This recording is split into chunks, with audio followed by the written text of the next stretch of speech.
You and I both know that there are so many different types of shampoo out there for natural hair that it can be so confusing to know what the point of all of these shampoos are, talk less of even trying to figure out which one is the best shampoo to use for natural hair. So in this video, I'm going to be sharing with you guys all the different types of shampoo that you can use for your natural hair, as well as when and how to use them. I'm also going to be sharing some of my personal favorite shampoos within these categories, so make sure that you stay tuned to the end of this video so you don't miss out on any of that. In other news, guys, we hit 500 subscribers after last week's video.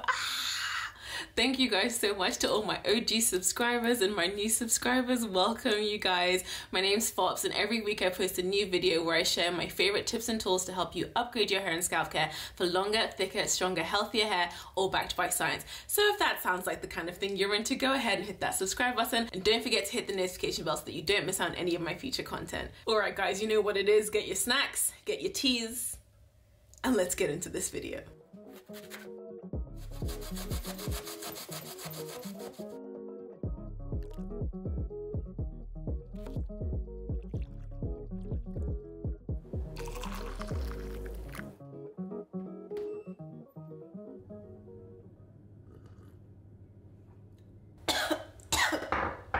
Oh, that's not pretty. That needs honey.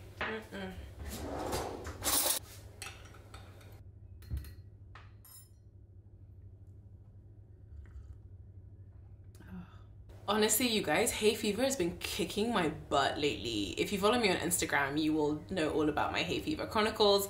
And yeah, guys, this is my first time having hay fever and it's really not fun. I'm not enjoying it, honestly. I've barely been getting any sleep. And it took me a good 90 minutes to get my makeup done just to do this video, just because my eyes kept watering. So guys, if you have any tips that could possibly help me, then please post them in the comments below, because right now, yeah, I'm really struggling.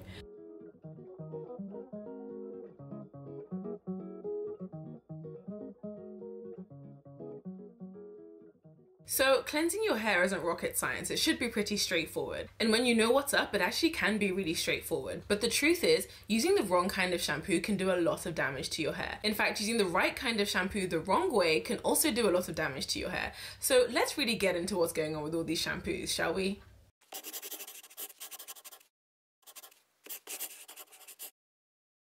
Now, if you have textured hair, you will already know that our hair tends to fall on the dry side. And so it's super important that we retain as much moisture wherever we can across every step of our hair care regimen. Now, I'm sure most of you will also know that the majority of the healthy hair care community have cancelled sulfates, and it's for this exact reason. Now, I should start by saying that the main property of any shampoo, whether it's moisturizing or not moisturizing, is its surfactant content.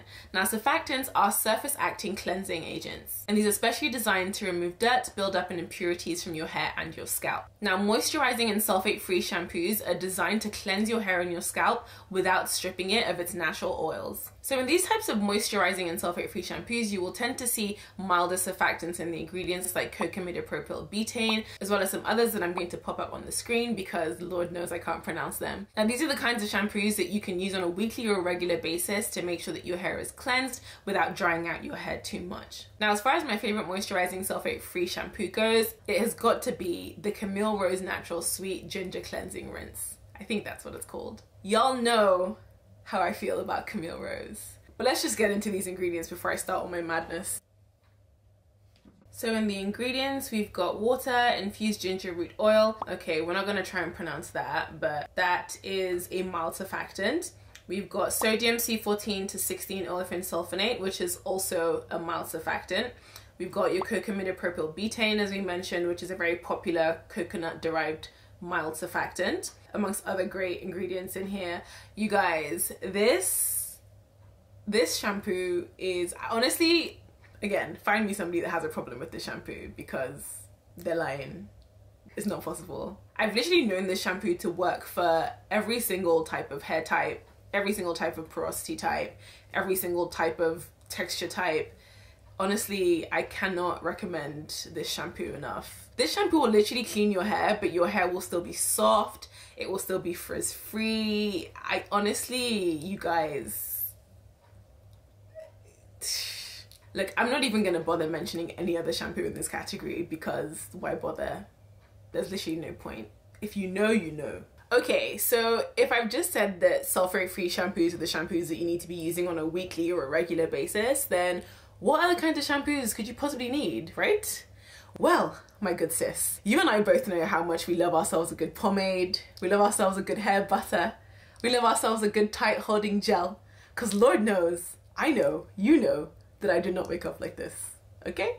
And because of this very reason, there are times where a normal sulfate-free moisturizing shampoo is just not going to be strong enough to remove that product buildup. And here's where we need clarifying shampoos. Now, clarifying shampoos have been specifically designed to remove heavy product residue from the hair surface to prevent product buildup. And do you want to take a wild guess as to what the main ingredients are in these clarifying shampoos? Come, let me tell you. No, come closer.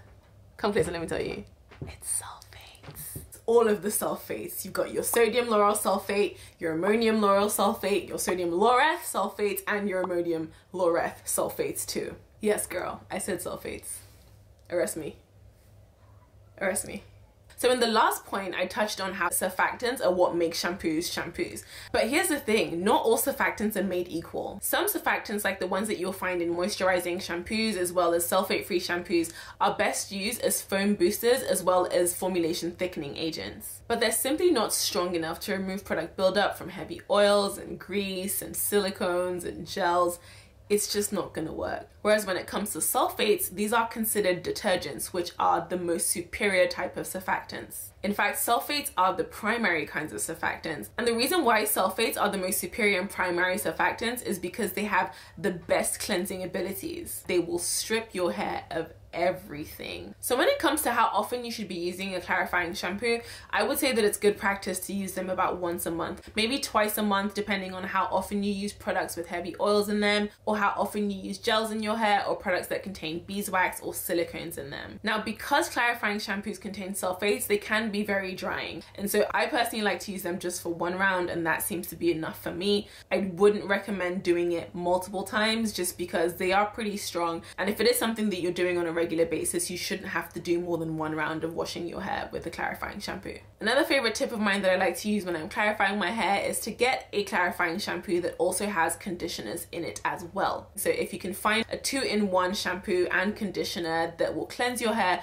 but also has some good conditioning ingredients as well, then that's a win-win. And then you still also want to always follow with a moisturizing deep conditioner thereafter regardless. Now, my personal favorite clarifying shampoo is the Tresemme Cleanse and Replenish 2-in-1 shampoo and conditioner with multivitamin. If you guys have seen the other video that I did about the best products for protein sensitive hair, you'll know that this is my favorite clarifying shampoo. I've probably been using this a bit more than I should have just because quarantine and I can't get anything else right now. But yeah, in the ingredients after water, the first ingredient is sodium laureth sulfate. So there we have it, the sulfate is the main ingredient in there. We've also got some really great moisture supporting ingredients in here and some great conditioning ingredients. We've got some guar gum, we've got some panthenol. So yeah, this, I would really recommend this if you are looking for a good clarifying shampoo that's not going to be super stripping or super drying. Also, it's protein free, so for all of you protein sensitive curlies out there, yeah, you're welcome. Hey guys, if you're still watching this video and you're enjoying it so far, please go ahead and give it a thumbs up so I know it's real. Okay guys, let's get back into this video.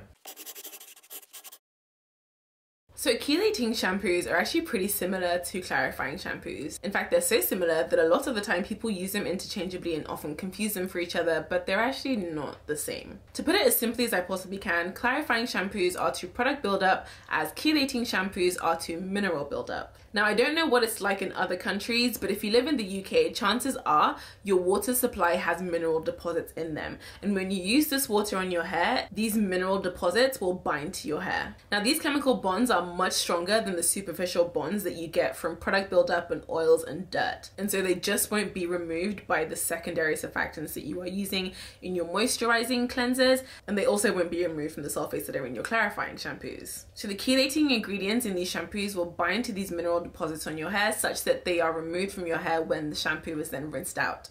Now, the most common chelating ingredient that you will find in these shampoos typically is EDTA. So you might find EDTA in a shampoo formulation just on its own, or you might find it with a prefix of disodium EDTA, trisodium EDTA, or tetrasodium EDTA. Sometimes you might also find that in certain formulations they put an H in front of the EDTA, so it would be HEDTA, but it's still the same thing. For me, the main reason why chelating shampoos are so important is because when you do have mineral buildup on your hair, it can cause your hair to behave like low porosity hair, even if your hair is not low porosity. Because these mineral deposits are creating films over your hair, over time this can make your hair suffer from chronic dryness just because it's stopping moisture and products from being absorbed into your hair. And so if you're noticing that your hair is struggling to absorb products or to absorb moisture, and your hair is exhibiting symptoms that are typical of low porosity hair, even if you know your hair isn't low porosity, then it's probably a good time to chelate your hair. So if you live in a hard water area, then you really need to have a chelating shampoo in your hair care arsenal. If you're not sure whether you live in a hard water area, I put a link in the description box below so that you can literally just put in your postcode and it will tell you whether your water is hard or not. Chelating shampoos can also be quite drying to your hair,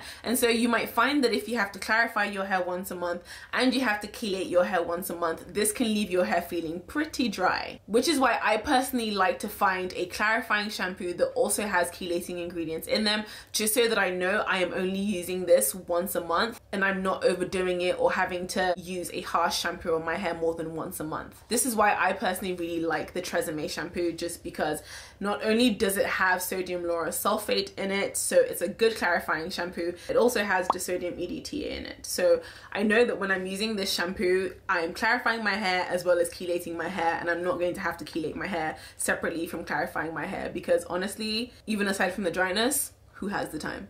Now, this final cleanser is probably the mildest, gentlest cleanser of all of the ones that I'm going to mention today, and is also the star of the curly girl method. And yes, it is none other than the conditioner wash, or as it's more fondly known, the co-wash. So co-washing is basically, instead of using a shampoo, you use a conditioner to wash your hair. Co-washes are actually really great for people who like to wash their hair on more than a weekly basis. So for example, if you're somebody that works out a lot, or you train a lot and you sweat a lot, and you're the kind of person that likes to wash your hair after every single training session, then co-washes are a really, really good option for you, because it will clean your hair without making your hair dry from frequent washing all the time. And especially if you're somebody that is washing your hair more than once a week, then using a conditioner will really help you save that extra step instead of having to shampoo your hair and then condition your hair and then deep condition your hair, especially if you're going to be doing that once a week anyway on your big wash days. Co-washes are also really great for people who require gentler, milder products. So for example, children and babies, or people who might have skin that is sensitive to certain ingredients in normal cleansers, then this is a good alternative to use instead of a normal moisturizing shampoo. Okay, this last special tip from me is for all my curly girls who are on the curly girl method. Let me see your hands. Yeah, girl, I'm talking to you.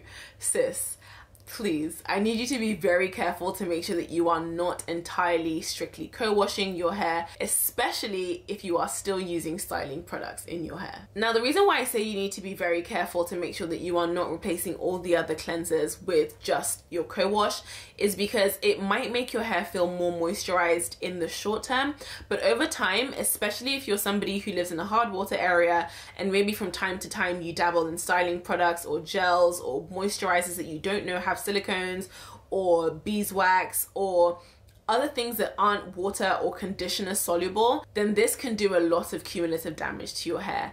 Your hair can end up suffering from a lot of buildup. Your hair can then also end up suffering from a lot of tangling and breakage as a result of the buildup that's on your hair. So even if you decide that you do want to co-wash your hair for the majority of your wash days, try and make sure that even if you can't do it once a month, every couple months try and use a clarifying and or a chelating shampoo to make sure that you are not in the process of just strictly co-washing your hair, allowing buildup to form on your hair that could lead to breakage in the future. Okay, so my personal favorite co-wash is the As I Am Coconut Co-Wash Cleansing Conditioner.